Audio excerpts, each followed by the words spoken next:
जागे, अंबर पनाहे मांगे, कर डाल तू जो फैसला हो। कितने लोगों ने बचपन से ये लाइन बोली है या सुनी है, मेरे पाँव में काटा गया, मेरे पाँव में काटा गया। सोच लो। अच्छा ये बताओ, कितने लोगों ने ये लाइन बोली है या सोची है, मेरा पाँव कांटे पर गया या मैंने पाँव कांटे पर रखा। ज्यादातर हम यही गलती करते हैं, हम पहली वाली लाइन यूज करते हैं कि मेरे पाँव में काटा गया, बराबर है। अब इस पे सोचा कि आप चल रहे, कांटा कहीं से आया और आपके पैर में गया, कांटा चलते हुए आया पैर में गया, ऐसा नहीं होता है, हमें पता है। लेकिन हम ये लाइन बोलते नहीं है कि मैंने कांटों पर पाँव दिया, मैंने कांटों पर पाँव रखा, ऐसा हम नहीं बोलते हैं।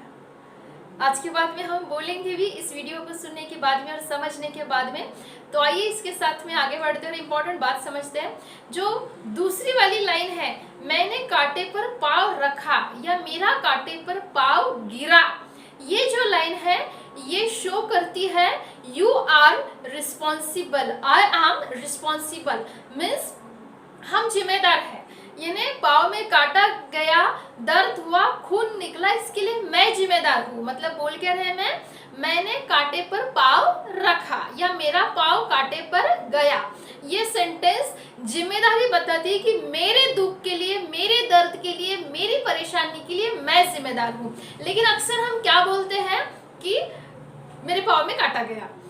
अब ये बात छोटी नहीं है, अभी सिर्फ कांटे की बात नहीं हो रही, यहाँ पर हम देखते हैं जैसे हमने कांटे को दोष दिया, ऐसे हम कई बार समाज में रहते हुए आप खुद इस चीज को देख सकते हैं।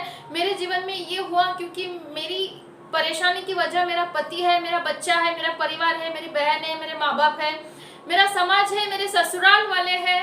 मतलब कंटिन्यू दोष देना, ब्लेमिंग प्रोग्राम चालू ही रहता है ना।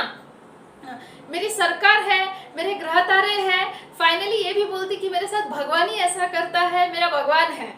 तो कंटिन्यू किसी को ना किसी को कुछ भी थोड़ा गलत हुआ, थोड़ा बहुत ये हुआ, तो हम लोग क्या बोलते हैं कि ये ना उस वजह से उसने ऐसा किया था, ऐसे हुआ, मेरे पेरेंट्स की वजह से हुआ। तो आप देख सकते हैं कि कहाँ तो कांटे के एग्जाम्पल से तो समझ में आया। तो यहाँ पर हमें ये भी क्लियर करना है कि हम जिम्मेदारी नहीं लेते, अपना दुख, अपना दर्द, अपनी परेशानी, इसके लिए मैं जिम्मेदार हूँ।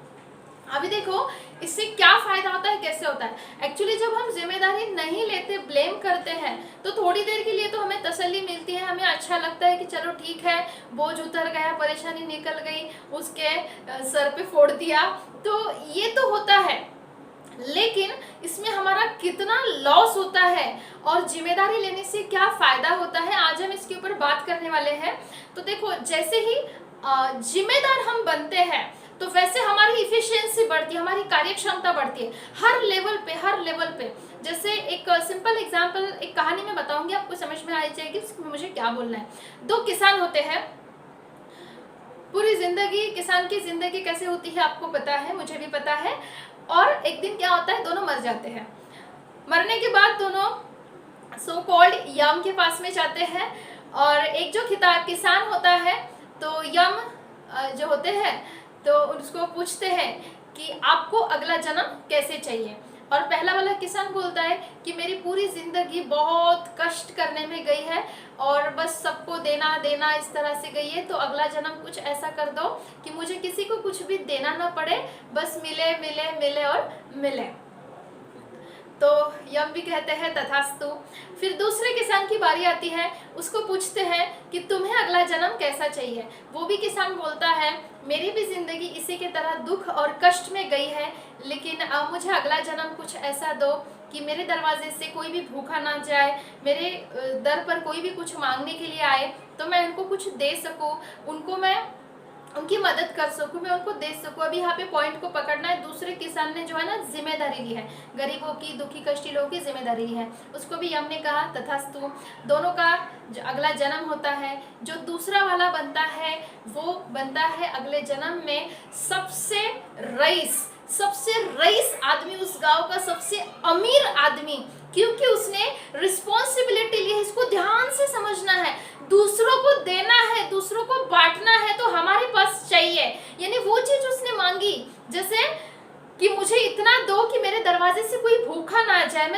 मदद कर सकूं, जिसको जो चाहिए मैं दूं।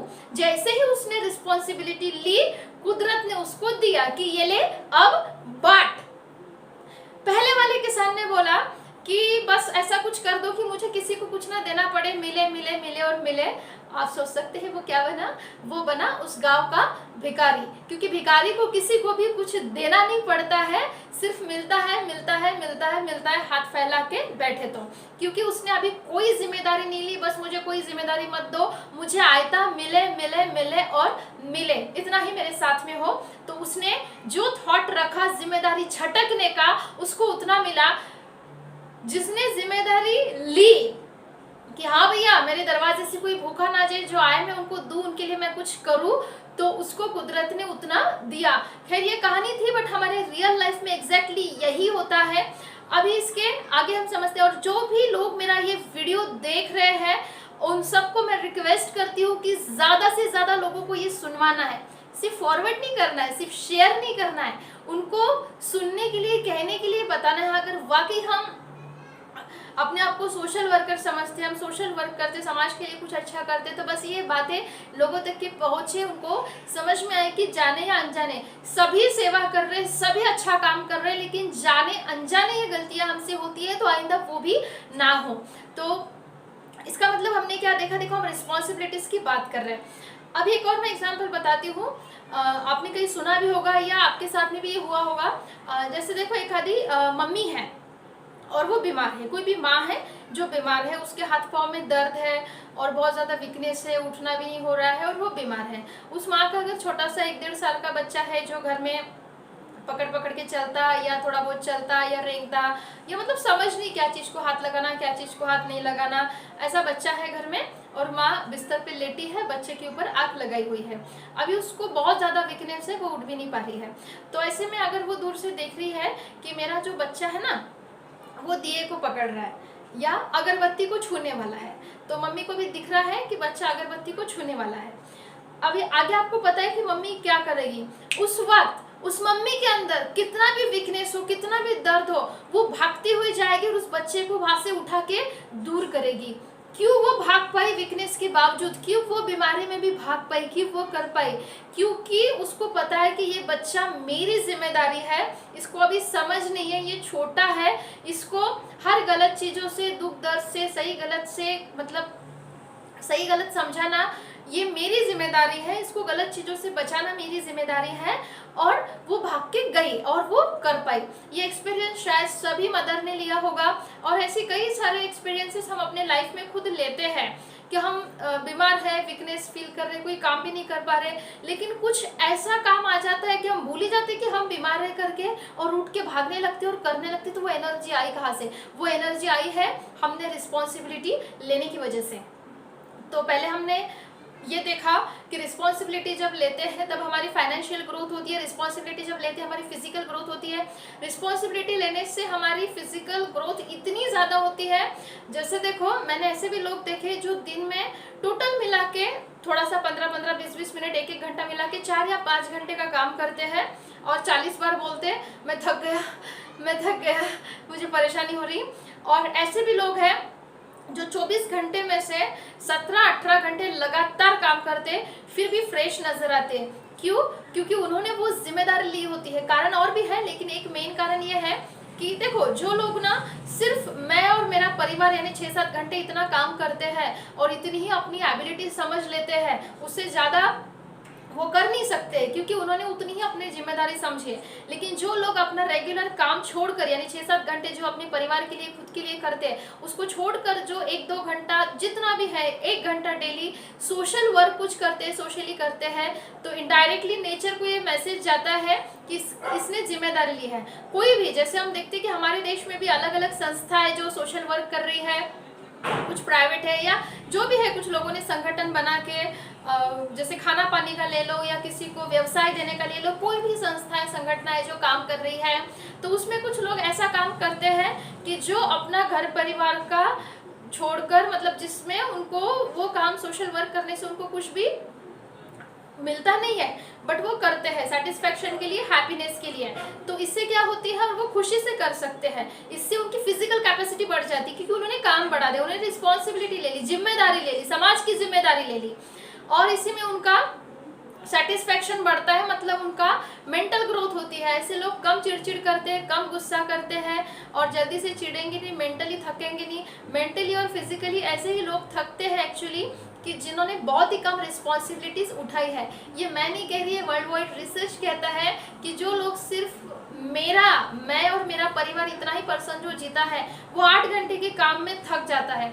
जो पर्सन सोशली जीता है वो पर्सन 16 से 17 घंटे आराम से काम कर सकता है, फिर भी हंसते हुए रह सकता है, बीमारियों से दूर रह सकता है। वैसे ही फिजिकली मेंटली डेवलपमेंट हमारी कंटिन्यू तब होती है जब हम जिम्मेदारी लेते हैं।